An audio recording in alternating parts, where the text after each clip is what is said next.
카포가 됐어. 됐으면 자격 조건이 뭐예요?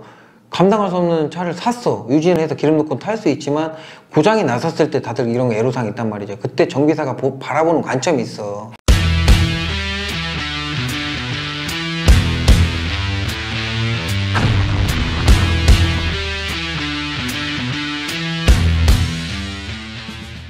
자, 여러분, 오늘의 주제는 중고차를 올바르게 구매하는 방법에 대해서 여러분과 함께 하려고 하는데, 정말 어려운 단어가 중고차입니다.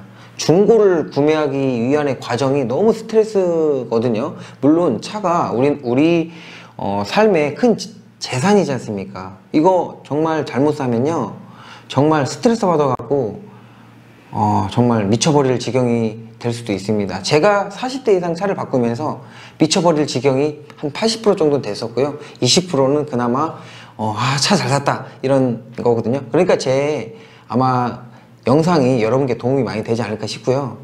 뭐 다른 거 없죠? 중고차 잘 사는 방법 필요 없고요. 제 얘기만 들으시면 여러분은 호갱이 안 당할 수 있을 것 같습니다. 자, 그러면 저희 창견TV와 함께 이 영상을 보시겠습니다. 자, 중고차 직거래가 성립되기 과정까지의 필요한 것들에서 좀 알려드릴게요. 자, 서류는 전혀 문제될 게 없어요. 본인과 상대편이 동일 인물이 맞으면 거기서 신분증 하나면 다 해결이 됩니다. 이제 제일 중요한 건 뭐냐, 자동차 등록 원부를 조회를 하셔야 됩니다. 그렇죠. 그게 왜 중요하냐면 내가 차를 사는데 그 안에 껍데기는 보고 가격도 뒤를 다 봤단 말이죠. 근데 제일 중요한 거는 서류상에 깨끗한 상태의 차량인지를 확인을 해야 됩니다. 왜 그걸 미리 확인을 하셔야 되냐면, 당사 가셔서 하시면 바빠. 뭐 떼라 하다 보면 막 입에 단내 날 정도로 처음 해보신 분들은 바빠요. 그런데 등록 원부가 왜 중요하냐면, 내가 사고자 하는 차량의 안에 뭐 딱지도 있을 때고 압류도 있고, 아니 운전하면서 딱지 하나 안 끄는 사람이 어디 있겠습니까? 고지 날라가고 바로바로 내는 사람은 극히 드물어요. 저도 마찬가지로 전 차 팔 때 다 정리한단 말이에요. 그게 뭐 40만원, 100만원 될 수도 있거든요. 그런 거를 사전에 차주한테 얘기를 하죠. 차주님, 나 이 차 구매하기로 했으니까 등록원부 띄셔가지고, 본인도 잘 몰라, 띄셔가지고요, 정확하게 깨끗하게 빵 아무것도 없이 만들어서 준비해서 다음날 오십시오 라고 하면, 그 차주가 다 알아봐서 딱지 낼 거 냈고, 구청 시청 가면서 뭐 가상계좌로 넣고 뭐 합니다. 그래야만이 시간을 절약할 수가 있습니다.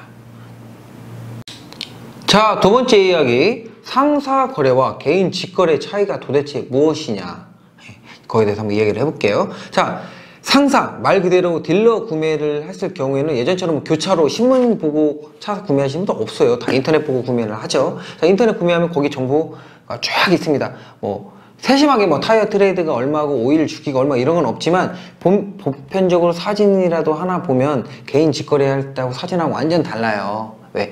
딜러들은 수많은 사람, 수천 명, 수백 명이 이 차량에 대해서 메리트를 제공하기 위해서 사진 하나도 정성껏 찍습니다. 자, 그리고 중요한 건 뭐냐면, 플랫폼 내에 정보가 가득히 있어요. 이 차를 구매할 때 이제 주의사항과 필요한 서류도 그 플랫폼 안에 있습니다. 자, 그러면 도대체 개인한테 사야 돼요? 상사한테 사야 돼요? 그게 제일 중요한 게 금액이죠. 자, 개인은 무엇이냐면, 내가 이 차를 당사자한테 팔 수 있는 기관이 한정이 돼 있어요. 뭐 카페나 이런 데밖에 없단 말이죠. 그래서 되게 좀 적극적이야. 내가 보니까 이 차를 팔 때 또 딜도 하기도 좀 편하지만, 이 차량에 대해서 조금 궁금한 거에 대해서 조금 개인이다 보니까 통화가 길어질 수가 있어요. 그래서 좀 통화를 길어질 수 있는 확률이 높아요. 왜? 근데 딜러들은 전화통 붙잡아 놓고 뭐 이거 물어보고 저거 물어보면 사실적으로 힘들죠. 직업상 전화가 한두 번 오는 게 아니지 않습니까? 그래서 제 개인적으로 생각하는 건데, 차이는 무엇이냐? 개인은 어쨌든 내가 궁금한 거에 대해서 하나부터 열까지 알려준 의무가 있는 게 아니라, 그거에 대해서 답변할 시간이 여유가 있어요. 예? 근데 딜러들은 그러면 그 정보를 보세요, 거기 다 나와요, 이런 분들이 대다수란 말이죠. 뭐 물론 친절한 딜러들을 만나면 다르죠. 예, 고객님, 타이어 트레이드는 이렇게 나왔고요, 타이어는 그래도 한 9개월 정도 타실 수 있습니다, 뭐 이런 식으로 다 얘기를 할 수 있습니다. 자, 세 번째, 중고차 구매 시 가장 고려해야 될 상황. 뭐 이게 10개도 될 수 있고 100개도 될 수 있어요. 근데 제가 경험한 바, 이것만 좀 몇 가지만 좀 알고 계시면 도움이 될 것 같아요. 저는 시세 이하의 차량은 구매하지 않습니다. 물론 구매를 할 경우에 메리트가 있는 것들은 구매하지만 정확한 정보가 없는 차량은 절대 저는 리스트에서 빼버립니다. 자, 사고 유무의 판단과 지식이 내가 있지 않으면 절대 그거는 매물을 선택하시지 않는 게 좋습니다. 물론 그냥 단순하게 판금 도색 하셨어요? 괜찮아요. 근데 갑자기 뚫어봤더니 교환 이런 거 나오면 상황이 달라지거든. 딜러들이나 개인은 선생님 그냥 살짝 도색했어요. 뭔 수를 알아요. 예? 그거 일단 내가 그 정보에 대해서 이해와 판단이 되는 경우에는 이 요소에 해당이 안 되고요. 자, 구매하고자 하는 지역이 있을 거란 말이죠. 논산 촌놈이 서울까지 가갖고 차를 몇 대나 보겠습니까? 왔다 갔다 하는 데만 한나절 걸리는데, 자, 내가 가고자 하는 지역 내 최소한의 3개 매물은 알고 가시라는 얘기죠. 3개 이상은 볼 시간과 여유는 있어야 된다는 거죠. 그러니까 여행 갈 때 그냥 안 가잖아. 내가 어디 가고에 대해서는 정확하게 알고 가라는 거야. 이거 아니면 두 번째 매물 아니라 세 번째 매물도 아니다. 그날 안 사는 게 좋아. 올 때 잘못 사면은요 큰 돈 들어가니까. 이 정도까지 설명을 좀 드리고 싶습니다. 오케이, 네 번째, 중고차, 국산차와 수입차 분명히 사고자 하는 게 확실할 텐데 저도 제일 힘든 게 수입차예요. 국산차 고려해야 될 상황, 사실적으로 널린 게 서비스센터야.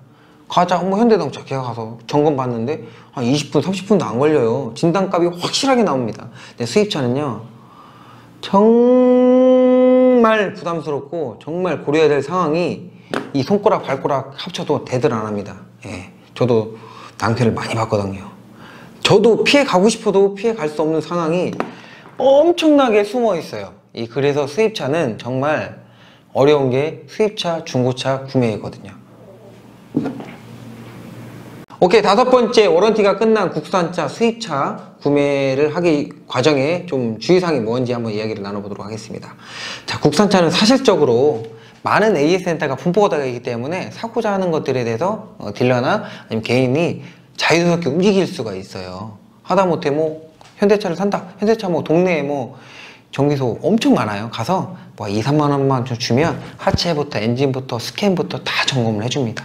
그리고 웬만하면은 서비스센터에서, 저 같아도 국산차 같은 경우에는 서비스센터에서 점검을 받거나 정비를 합니다. 물론 사소한 메인터너스, 엔진 오일이나 라이닝 같은 거는 사서요. 근데 이런 것들이 고려해야 될 만한 사항은 아닌 것 같아요. 자, 너무 쉽죠? 널렸어. 서비스를 받을 수 있는 곳이 넘기 때문에 돈 3만 원 정도면 충분히 내가 원하는 점검 진단을 할 수 있다는 거야. 그러니까 고려할 필요가 없죠. 그리고 부품값 이런 것들은 전화 한 통이면 다 알아볼 수가 있어요. 그만큼 정보가 빠르다. 자, 수입차가 문제야. 수입차가 외산. 그 수입차는 나도 수대를 바꿔봤지만 정말 어려운 게 수입차예요. 자, 차 끌고 그러면 딜러한테 그러지, 개인한테. 그러면 우리 아우디 가서 점검 한번 받을게요. 제가 구매를 할 거니까 제가 돈 낼게요. 해도 예약을 안 되면 갈 수가 없어요. 요즘에 폭스바겐은 2달. 최근에 말씀드릴게요. 폭스바겐은 2달 걸리고요. 예약하려면 2달 있다고 그래요. 못 움직일 상황이면 그냥 정차 중에 있어야 돼요. 자, 아우디 최소 3주, 벤츠 지역마다 틀리겠지만 보통 2주예요. 그럼 내가 당장 오늘 사야 되는데 점검 안 받고 어떻게 사냐는 거야. 근데 그렇게 사야. 근데 워런티가 남는 차량은 얄짤없죠? 어쨌든 서비스센터에서 다 받으니까. 그럼 전화 한 통에 안녕하세요. 제가 이 차를 사려고 하는데요. 차주 있는데도 상관없어. 차주가 해줄 의무도 있고요. 이 차량에 대해서 구매를 하는데 전혀 어려움이 없어요. 왜? 워런티 기간이 남았으니까 문제 있으면 가서 AS 받으면 되니까. 그러면 중고차 내가 마음에 드는 게 샀단 말이야. 그럼 하나부터 열까지 세심하게 보고 싶은데 딜러 얘기, 개인 직거래는 못 믿어. 내가 밑군적 들어가갖고 이거 보는 거 옛날처럼 거울 넣어가지고 이렇게 보고, 이거 옛날 말입니다. 다 언더카울이 돼 있어 갖고요, 누유되는 거 확인도 안 돼요. 그러면은 제일 정확한 게 뭐냐면은 워런티 기간이 살아있는 것들은 내가 시세를 매기기가 너무 어려워. 고르기가 너무 힘들어요. 그만큼 너무 적을 뿐더러 너무 힘들어요. 이게 우리는 또 금전적으로 또 시세 이하의 차량을 또 많이 보지 않습니까? 제 얘기지만 죄송하지만, 그러면 워런티 기간이 끝난 차들은 차가 널렸어. 너무 많아. 그러면 제일 중요한 게 뭐냐면 그 지역 내에 서비스 센터를 미리 예약을 가고 하는 게 제일 중요해요. 딜러한테 얘기하면 돼요. 사장님, 제가 사장님 차 마음에 드니까 전화했겠지만 가격은 사장님과 저하고 협의하면 돼요. 근데 내 차량에 대해서 정확하게 진단을 받고 싶습니다. 물론 사장님이 진단에 대한 그 정보를 주시겠지만 그것보다 서비스 센터에 제가 2시에 예약해놨으니까 딜러님이 그 차를 끌고 아니면 개인이 끌고 오셔서 저랑 같이 그 대신 제가 점검비는 내가 내겠습니다. 얼마나 쿨합니까? 점검비까지 뭐 아유 사장님이 내시면 안 돼요? 이런 얘기 할 필요도 없어요. 그래야 5만원 정도면 돼요. 그러니까 딱 서비스센터 확실하게 얘기를 해주면 그 딜러가 음질하거나 개인이 음질합니다. 거기서 반응을 보시면 알아요. 저 같은 경우에는 분명히 당일날 안 가요. 2주, 3주 전에 미리 예약을 해서 사장님 그 차량을 제가 보고 싶은데 서비스센터에서 정말 보는 앞에서 진단을 받고 싶습니다. 비용은 제가 내겠습니다. 그러면 쿨하지.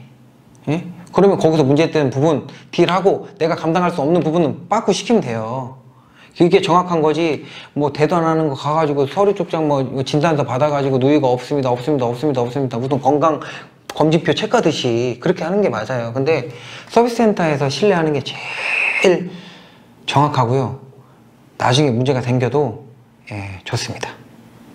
그렇지. 3주 전에 실제로 뭐 돈도 그날 합의하는 걸로 해가지고 계약금 넣으면 되니까. 했는데 자기는 아니라고 그러는데 딱 서비스센터에서 깔끔하잖아. 아 이건 견적 한 120만 원 나옵니다. 쿨하게 120만 원 떼고 팔던지 난 그 자리에서 그냥 고치면 되니까 아니면 말던지 이렇게 딱 결정을 할 수가 있네. 제가 이 차량 처음에 제가 수입차 정말 내가 얘기하는 수입차가 뭐냐면 수입차다운 수입차를 내 수준에 샀었을 때 그렇게 했거든요. 그런데 거기서 정말 그거를 만약에 개인 직거래나 딜러 직거래에서 거기서 끝났으면 저 앉은 자리에서 800만 원 까먹었습니다. 예, 근데 느낌이 안 좋더라고. 그래서 BMW 서비스센터 가서 그날 만나갖고 그날 확인했는데 터보 인터쿨러, 그러니까 터빈이 하나가 나간 거야. 근데 만약에 제가 그 자리에서 계약을 하고 나갔으면 서류상에 행위적인 거 불편하죠.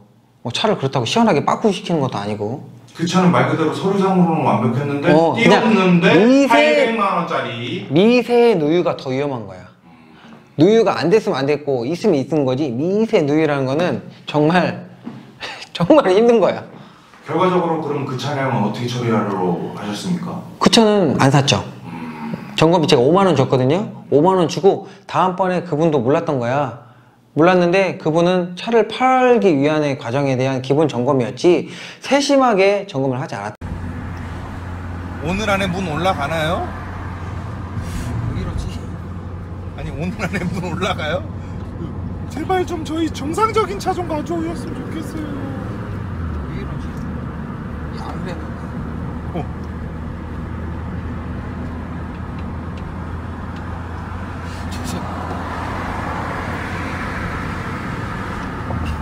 그냥 내려서 하는 거라고. 아니 문을 올리셔야지 리뷰를 하죠. 비가 그쳐서 아니 다행이네. 문 좀 올려봐요. 아니 심각하네 차가. 정상적인 차가 하나도 없네. 아니 뭘 멈춰. 다 왔는데 마지막 리뷰라니까. 많이 달렸어. 아니 이제 조용하게 멘트 짜야 되는데 문 좀 올려봐. 시끄러워서 안 돼 이거. 멈춰서. 자, 오늘은 중고차 구매하는 방법에 대해서 간단하게 알려드렸는데요. 남들 다 아는 얘기죠. 자, 다음 편에 무슨 이야기를 할까? 자, 중고차는 싸움과 동일하고 생각하시면 됩니다. 때리는 사람과 맞는 사람 구분되지면 안 되겠죠. 자, 내가 맨날 두들겨 맞았으면 한 번 정도는 두들겨 팰 줄 알아야 됩니다. 이 중고차에서 어떻게 두들겨 팰 수 있는 방법에 대해서 다음 편에 꼭 얘기를 해드릴 테니까 꼭 구독과 좋아요는 필수겠죠. 자, 알람 설정까지 해주시면 좋겠습니다. 다음 편에는 중고차 두들겨 패는 방법에 대해서 알려드리도록 하겠습니다. 감사합니다. 끝난 줄 알았지.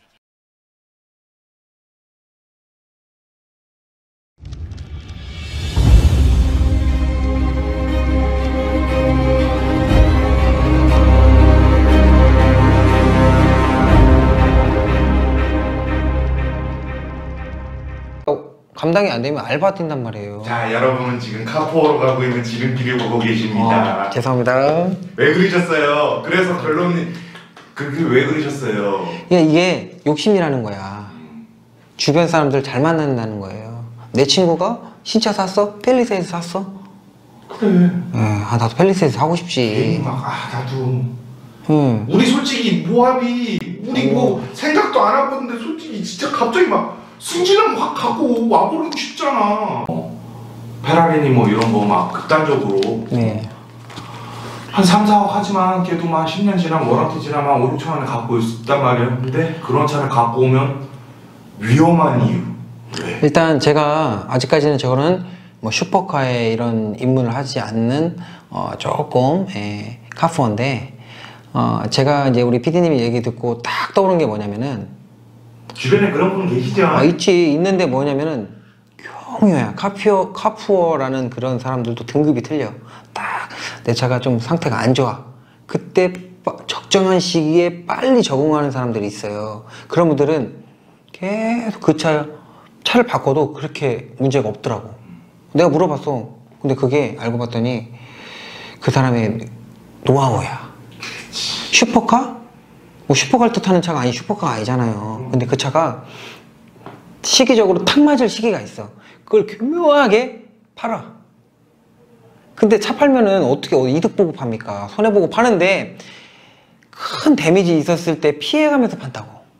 아, 나 너무 공감하는 게 저도 주변에 뭐 속된 말로 출고가 4억 5억 하는 페라리, 람보르기니 뭐 맥라렌 실제로는 한 중고차 한 워런티 뭐 한참 됐고 조금 이제 연식 있는 한 5, 6천짜리들 많이 갖고 왔는데 차는 자주 바뀌더라고. 그렇지, 그게. 요거에 대해서 한번 나중에 기회 되면 한번 썰 한번 풀어보자고요. 왜 그럴까? 그 이유에 대해서 정확하게 말씀드릴 수 있습니다. 네, 한번 깊게 한번 들어보죠. 오케이, 깊게 들어갑시다.